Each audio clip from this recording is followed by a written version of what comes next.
Olá!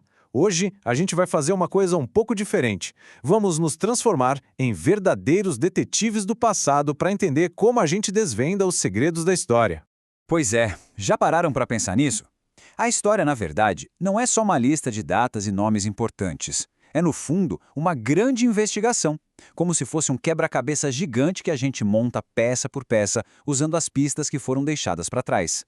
E o nome técnico para essas pistas é fontes históricas. Dá para pensar nelas como, sei lá, as impressões digitais que os nossos antepassados deixaram no mundo. E o nosso trabalho é interpretar cada uma delas.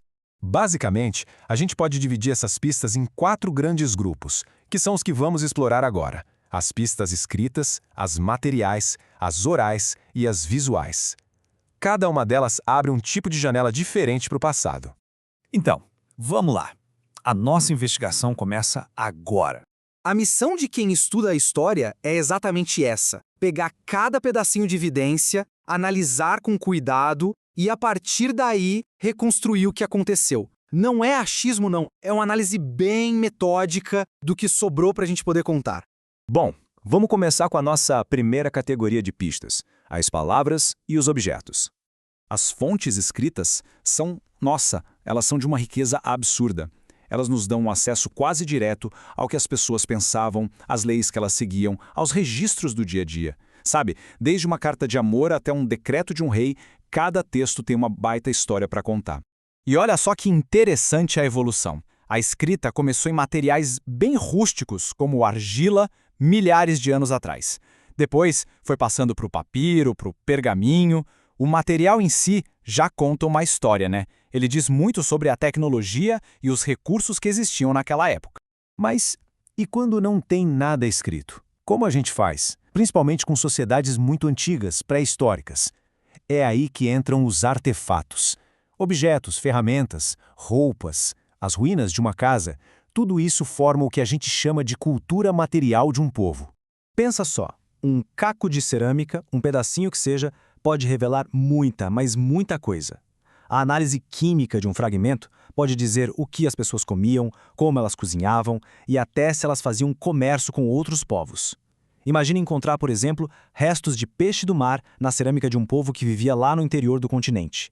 Isso por si só já é uma prova incrível de que existia uma rota comercial ali. Ok, além das pistas que a gente pode pegar, que a gente pode tocar, existem aquelas que a gente pode ouvir e ver. As fontes orais são basicamente a memória viva das comunidades.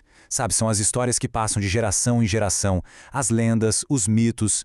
Em culturas que não usavam a escrita, essa era a principal forma de preservar o passado. É a experiência humana mantida viva pela força da palavra. E hoje em dia, a história oral se tornou uma disciplina super séria. Historiadores gravam entrevistas, registram depoimentos de pessoas que viveram eventos importantes e assim conseguem preservar visões e perspectivas que, de outro jeito, se perderiam para sempre. Bom, além do que é dito, tem o que é visto. As fontes visuais são como um clique, um instante congelado no tempo. Uma pintura, uma gravura e, claro, mais para frente, as fotografias e os filmes. Todos eles dão um vislumbre de como as pessoas se enxergavam e como elas viam o mundo ao redor delas.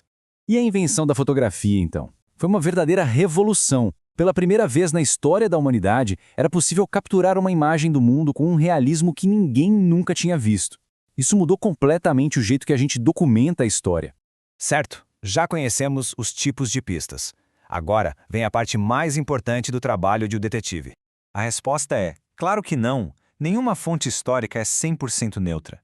Cada uma delas foi criada por alguém com um objetivo dentro de um contexto.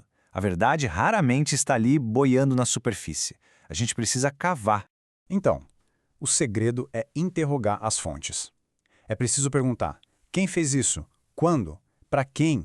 E, talvez a pergunta mais importante de todas, por quê? Quais eram as intenções por trás daquela carta, daquela foto, daquele documento? Essas perguntas nos ajudam a sacar os possíveis vieses, as intenções escondidas em cada evidência. E agora, uma coisa para a gente pensar. Todos nós, o tempo todo, estamos criando fontes históricas. É sério. As fotos que a gente tira no celular, os e-mails que mandamos, até os posts nas redes sociais. Tudo isso vai formar o grande arquivo do nosso tempo, para os historiadores do futuro. E isso nos leva à pergunta final. As marcas que a gente está deixando hoje, as nossas pistas? Que história elas vão contar sobre a gente e sobre o mundo em que vivemos para as próximas gerações? Fica aí a reflexão.